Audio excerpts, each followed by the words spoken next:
Hare Krishna devotees, please accept my humble obeisances to all the devotees who joined in this Zoom meeting. Thank you, Sundaranand Prabhu and Radharani Mataji, for giving me this opportunity to read today's Bhagavatam Sloka translations. All glories to Srila Prabhupada. Om Namo Bhagavate Vasudevaya. Om Namo Bhagavate Vasudevaya. Om Namo Bhagavate Vasudevaya. Narayanam Namaskritya Naram Chaiva Narottamam Devim Saraswatim Vyasam Tato Jayamudharayet Nashtaprayeshu Abhadreshu Nityam Bhagavata Sevaya Bhagavate Uttama Sloke Bhaktir Bhavati Naistikim Jai Sri Krishna Chaitanya Prabhu Nityananda Sri Advaita Gadadara Sri Vasadi Gaura Bhakta Vrinda Hare Krishna Krishna Krishna Hare Hare Hare Rama Rama Rama Hare Hare Hare Krishna Krishna Krishna Hare Hare Hare Rama Rama Rama Hare Hare Hare Krishna Krishna Krishna Hare Hare Hare Rama Rama Rama Hare Hare. Today we are reading from Canto 9 Liberation, Chapter 6, The Downfall of Saubhari Muni, from slokas 45 to 55. So, sloka 45 and 46 translation. Because Sabari Muni was expert in chanting mantras perfectly, his severe austerities resulted in an opulent home with garments, ornaments, properly dressed and decorated maid servants and manservants, and varieties of parks with clear water lakes and gardens. In the gardens, fragrant with varieties of flowers, birds chirped and bee hummed.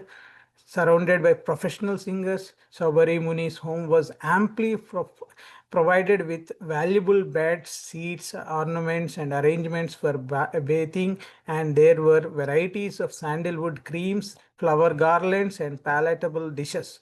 Thus, surrounded by opulent paraphernalia, the Muni engaged in family affairs with his numerous wives. Sloka 47. Mandata, the king of the entire world, consisting of 7 islands, was struck with wonder when he saw the household opulence of Saubhari Muni. Thus he gave up his false prestige in his position as emperor of the world. Sloka 48. In this way, Saubhari Muni enjoyed sense gratification in the material world, but he was not all satisfied. Just as fire never ceases blazing if constantly supplied with drops of fat. Sloka 49. Thereafter, one day, while Saubhari Muni, who was expert in chanting mantras, was sitting in a secluded place, he thought to himself about the cause of his fall down, which was simply that he had associated himself with the sexual affairs of the fish. Sloka 50. Alas, while practicing austerity, even within the depths of water, and while observing all the rules and regulations practiced by saintly persons, I lost the results of my long austerities simply by association with the sexual affairs of a fish. Everyone should observe this fall down and learn from it. Sloka 51. A person desiring liberation from the material bondage must give up the association of persons interested in sex life and should not employ his senses eternally in seeing, hearing, talking, walking, and so on. One should always stay in a secluded place, completely fixed his mind at the lotus feet of unlimited personality of Godhead, and if one wants any association at all, he should associate with persons similarly engaged. Sloka 52. In the beginning, I was alone and engaged in performing the austerities of the mystic yoga, but later, because of the association of fish engaged in sex, I desired to marry. Then I became the husband of 50 wives, and in each of them I begot 100 sons. And thus my family increased to 5,000 members. By the influence of modes of material nature, I became fallen and thought that I would be happy in material life. Thus, there is no end to my material desires for enjoyment in this life and the next. Sloka 53. In this way, he passed his life in household affairs for some time, but then he became detached from the material enjoyment. To renounce material association, he accepted the Vanaprastha order and went to the forest. His devoted wives followed him, for they had no shelter other than their husband. When Sabari Muni, in Sloka 54, when Sabari Muni, who was quite conversant with the self, went to the forest, he performed severe penances. In this way, in the fire at the time of death, he ultimately engaged himself in the service of Supreme Personality of Godhead. And the last sloka, sloka 55, of O Maharaj Parikshit, by observing their husband progressing in the spiritual existence, Sabari Muni's wives were also able to enter the spiritual world by his spiritual power, just as the flames of the fire ceases when the fire is extinguished. So this is the end of the 6th chapter. Thank you, Mataji. And if Pratyush Prabhu will be giving the overview for the slokas I read today. Thank you. Hare Krishna devotees. Thank you so much, Kiran Prabhuji. Hare Krishna Pratyush Prabhuji, please accept our humble obeisances. All worship Srila Prabhupada and Guru Maharaj. Prabhuji, please take over the call, Prabhuji. Hare Krishna, dear devotees. All glories to Prabhupada and Guru Maharaj. Thank you, Kiran Prabhuji, for reading today's verse translation. Thank you, Sundaram Prabhuji, for opportunity to serve Bhagavatam devotees and purify myself. And thank you, Radharani Mataji, for hosting today's session. Thank you, everyone, for joining the session and allow me to serve you and purify myself. I'll start with my prayer. Om Ajnanatimirandasya Jnananjanashalakhya Chakshurunmilitamena Tasmai Shri Guruve Namah.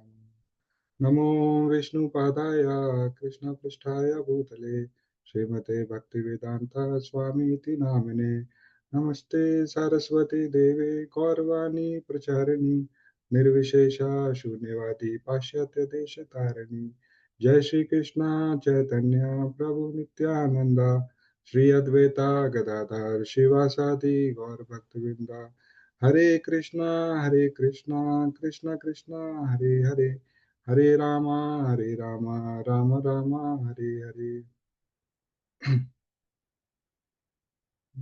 Start screen share.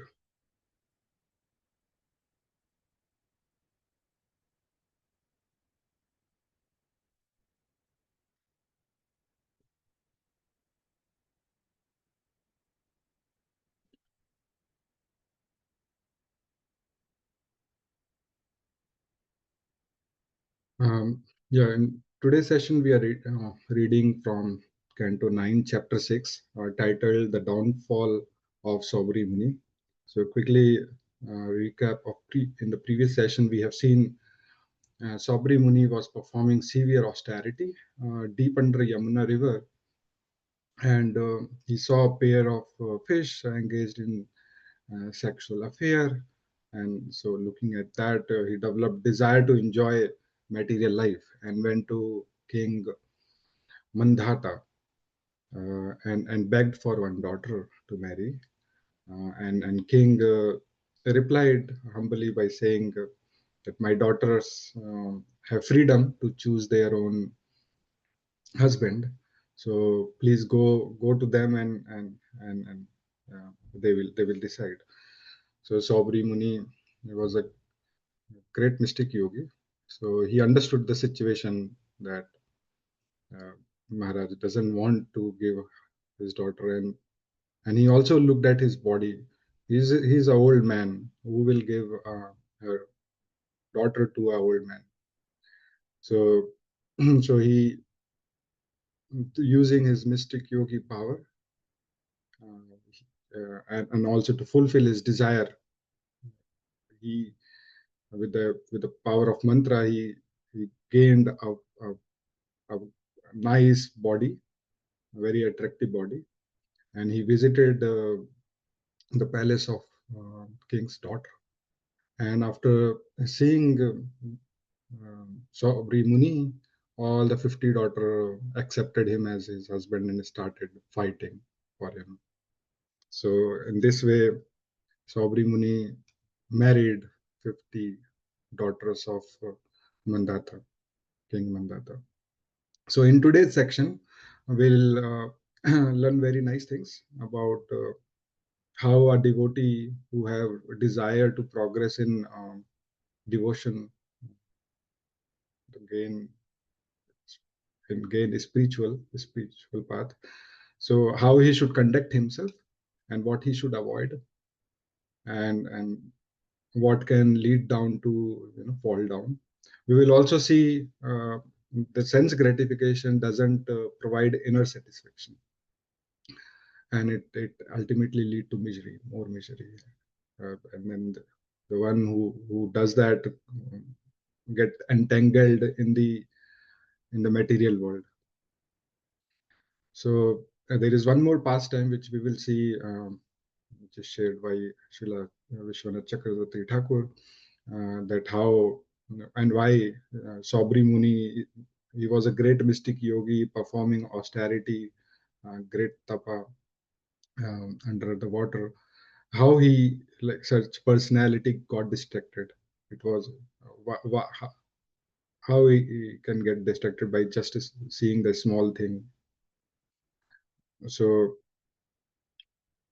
right, so I'll begin from today, verse number 45 and 46. Uh, since to maintain the 50 wives and family, Sabri Muni understood that he will need a house and all the things, and to provide the similar residence, or better residence than what the Mandata king daughters were living in. He developed or manifested uh, opulent home, and with lots of garments and ornaments, and he also manifested maid servants and men servants who were decorated with lots of ornaments and jewelries. And so we can see how opulent or how powerful was Sabri Muni, which through the result of his austerity, he was able to get so many opulence, material opulence, and the park, the home was opulent, but it also had a lot of varieties of park and clear water lake, gardens, and the garden also had fragrant flowers, and bird was chirping, and bees were humming, and surrounded by professional singers. So there's so much detail given here. We can imagine how beautiful place Mara Sabri Muni manifested, and it was, the home was provided with valuable beds, seats, ornament, and all the arrangement for bathing, and there were all type of paraphernalias were available to enjoy its sense gratification. So we see Sabri Muni was expert in chanting mantra, and he produced all object for his sense gratification. So many objects. And then in the purport, Prabhupada mentioned that this is not the right purpose of life, right? And this actually lead down to fall down of a person, and and the person who is not Atma Tattvavit, who does not know the spiritual value of life, will be satisfied. He will be happy with this external material opulence. But the person who have Atma Tattvavit, which who knows the spiritual value of this life is a is a lifetime opportunity. Soul has transmigrated into so many bodies, and after that we received a human body. So the person who knows what is the real value of this life, he will be not inspired by material appearances. And we will see in the upcoming sections how Sabri Muni, even though getting so much opulence, wife, whatever he desired, he was still dissatisfied. and later I will see how he entered Vanaprastha and achieved final success. So in next verse 47, Mandata was not a normal king. He was the king of entire world, which is consisting of 7 islands. So he visited Sobri Muni, and he felt defeated in terms of material happiness Sobri Muni was having. So this verse emphasize that how much material opulence Sobri Muni had. So even it made emperor like, uh,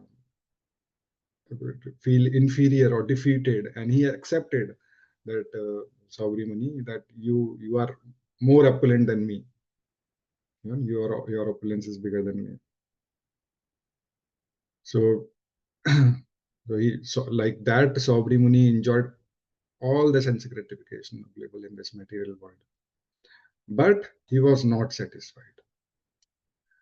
So very nice analogy given by Sukhdev Goswami, that just as fire never ceases blazing if constantly supplied with drop of fat. So what does it mean? So it means in the material world we may desire to enjoy a lot of things, and we get them, but still we won't be able to satisfy ourselves. Just like a blazing fire, if we put fat or oil in the blazing fire, it will burn more, right? It will not never cease. So similarly, if one try to satisfy his material desire, he will be never successful, right? He will keep feeling agitated, or desire, all the desire will keep increasing. So next, so what Sabri Muni thought, he thought that he was himself a cause of fall down. So this is the realization after doing so much, after enjoying so much of sense gratification, uh, he is repenting. So just because of bad association and to see the sexual affair of the fish, he desired to, also get involved, engaged in that. So in the current age as well, like we can see that people have a lot of money, right, and power, everything, but are they satisfied? No, right? They are not satisfied. Even Krishna clearly says in Bhagavad Gita, verse 3.37, kama esha krodha esha and raja guna sambuddha mahasana mahapapam vidhayenam iha vairina. So it is lust. It is lust which born out of contact with material modes of passion, and which later get transformed into anger. And anger um, is the all-devouring sinful enemy of the world. It leads to fall down everything. So we need to understand how lust is powerful. That a small, even tinge of lust uh, can lead to anger and then illusion. Any kind of lust, not only the sexual desire, but the lust for power, lust for money, right? So which with such desire, one will do anything, right? So we see, right, people do anything to satisfy the senses, and once failed, because there is no success, there is no end to those lust, will try, and the person will try more and more, which will cause more dissatisfaction, and which will lead to anger, right? We see, right, we get fail, we try again, we fail, and then we get anger. So and anger is like a dark cloud of ignorance. What does it mean? As sun is there, but since it is covered with the cloud, we don't see the sun. So similarly, we won't be able to make difference between good and bad under the mode of ignorance. which pushes pure living being in the entanglement of the material world. Right? Janma, again taking birth, then dying, then taking birth.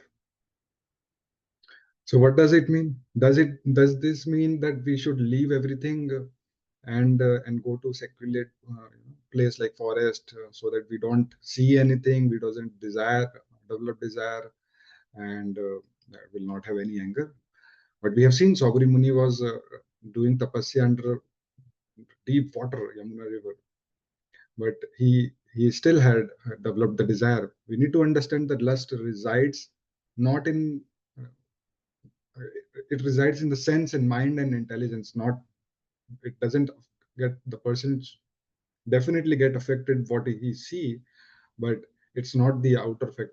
It's also outer factor, but it's also the inner factors. The soul is covered with the mind and intelligence. So even the Sobri Muni we seen, right? So Sobri Muni has done tapasya underwater, but he still with he was the sense and mind was still with him. It's not possible to control mind and sense with artificial means. So it is only possible to control sense is through engaging all the senses in Krishna consciousness and performing bhakti, full devotional service with all the senses. So Prabhupada gives us practical example, practical solution. Uh, and also Krishna has explained in Bhagavad Gita to Arjuna, and also we see in Bhagavatam many places with many examples how how Maharaj Ambrish, right? Maharaj Ambrish used all his senses to see the Lord, and mouth to sing kirtan, bhajan, pastime, and hear Lord pastime, bhajan, and hand to touch devotees, clean temple, legs to walk to temple, and all visit all the dham, do parikrama every day, and offer lamp. Uh, we see during Kartik month, current month, right? Many people visit temple and offer lamp.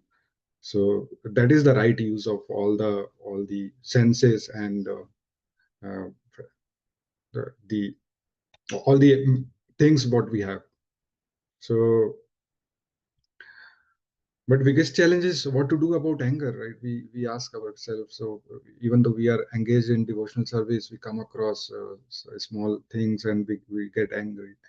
So simple step is not to have too much expectation, which means perform service um, with detachment, with no expectation, right? No expectation or detached to the result, and always keeping guru, sadhu, and devotee in center, which means whatever we need to clear our mind that whatever I am doing is to please Krishna and Guru and all the devotees.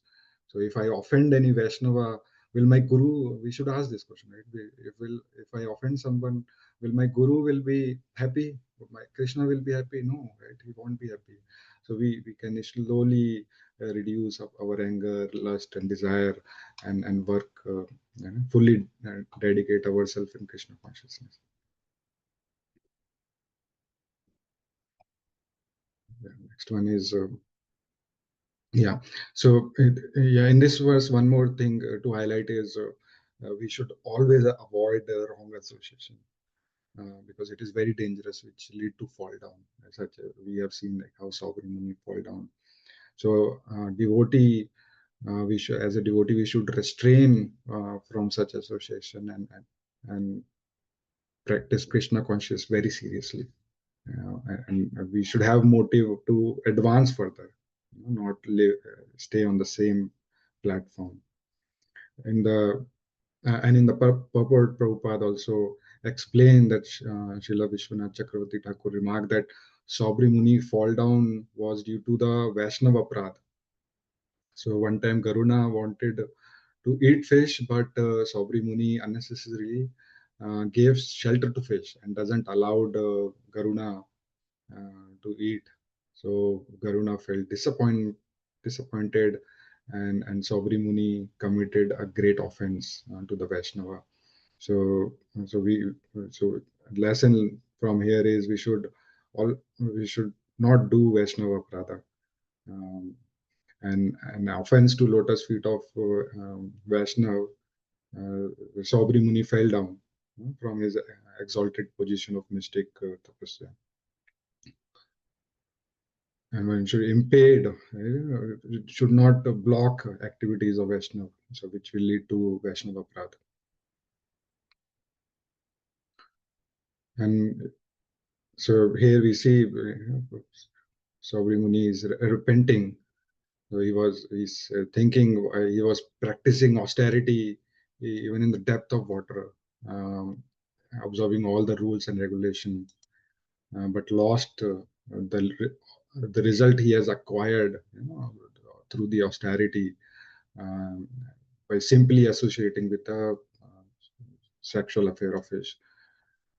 So we should observe this fall down. We should see, and observe this, and learn that we should avoid any wrong association.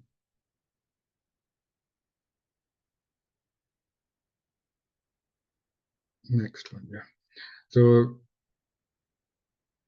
yeah, so person who is desiring material, like liberation from material bondage, um, and should give up the association of the person who is interested in sexual life or making money. So in the verse, in the purport, um, Prabhupada mentioned that we should give up the association of uh, all materialist person, because all materialist persons are involved or have desire to accumulate money, and involved in sex activities. And also in Sri Chaitanya Mahaprabhu also advised, um, in Chaitanya Chandrodaya Nataka, Chaitanya Mahaprabhu said that a person seriously desired to cross the material ocean, uh, and engage in the transcendental loving service of the Lord, without a material motive. So, if you see any materialist engaged in sense gratification, and is seeing a woman is similarly, is so abominable that it's like drinking poison. So it's such a sin. In text 52, is saying that he was alone doing performing mystic yoga, just because of seeing, seeing the engaged in sex. The fish was engaged in sex. He desired to marry, and he now have 50 wives, and he beget hundreds of sons. Right? So we see so much. He got involved in the material sense gratification, and thus he increased his family, 5,000 members. So with such a big family, what kind of affair he was in, right? So he would be busy all day, right, figuring out things. So by this influence of material nature, um, Sobri Muni is saying he fell down, um, and he is not finding any happiness. So he's saying there is no need to, there is no end of material desire. So if we get engaged in one small material desire, and finding the enjoyment, we that desire increases multifold. So we want to enjoy more. So if if a person have a lot of desire, material desire, he won't be satisfied in this life and the next life also. So it's like we person who get involved in the enjoyment not only spoil this life but the next life.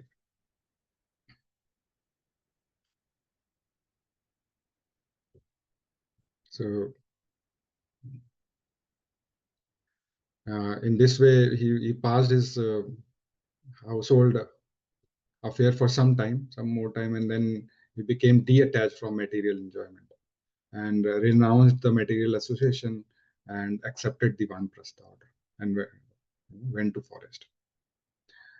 And his wife was devoted, very devoted, truthful to him. So the wives also followed him. In the next verse, we see Sobri Muni was quite conversant with the self. He realized that this is not my real purpose. So the real purpose of life is to get involved in the path of bhakti and and perform the service to the Bhagwan. So he went to the forest and performed severe penances. Um, so we in the purport, Prabhupada mentioned that if during the time of death, right, if the fire burns the gross body, right, but if the senses, if we have some desire, then to enjoy the material enjoyment, the subtle body is not get freed. So the person not only externally but internally, we should not have any sense desire. So the person with no desire, like the Sobri Muni, uh, got freed from external enjoyment, and then also the internal, no more internal desire. The subtle body also ends and get freed up, and then it becomes a pure soul, because it's first is we are covered with two cloths. Our atma is covered with two cloths. One is uh, mind, intelligence, right? Ahankar. We are covered with that, our soul, and then externally we are covered with the skin. So this external body what we have. So we need to get freed with both the things, externally and internally. So even it is confirmed in Bhagavad Gita by Krishna that Tayaktva deham punarjanmam neti. So if one is free from bondage of both the gross and subtle body, um, that that he returns home back to Godhead to be engaged in the service of Lord. Tayaktva deham punarjanmam neti mamiti, which he goes back home back to Godhead. Thus, it appears that Sobri Muni attained that perfect stage.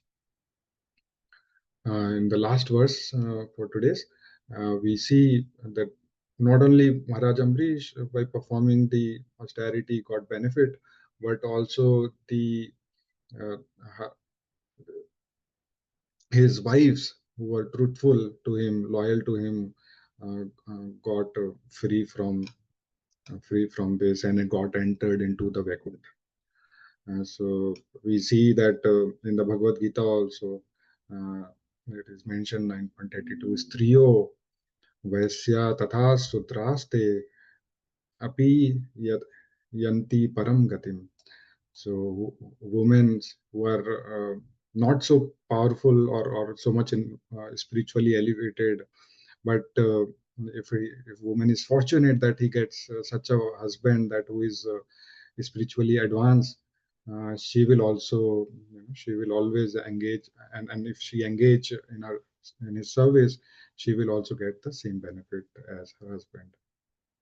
So learning from today's session, I'll quickly recap on that. So we see that how a devotee, a devotee who wants to progress in Krishna consciousness should involve all his senses in devotional service and avoid association with any worldly minded people and avoid any Vaishnava aparadha. And we have seen how lust put the pure soul in the misery of material entanglement, and only Krishna consciousness can provide pure satisfaction. Thank you everyone for joining today's session. हरे कृष्णा. श्रीमद् भागवतम की जय. श्रील प्रभुपाद की जय. वांछकल्पतरुभ्यश्च कृपा सिन्धुभ्येव च पतितानां पावनेभ्यो वैष्णवेभ्यो नमो नमः. Thank you, Prabhuji. Hare Krishna. Thank you very much, Prabhuji. Thank you so much, Prabhuji, for a very nice class. Thank you all devotees for joining the class today. Hare Krishna.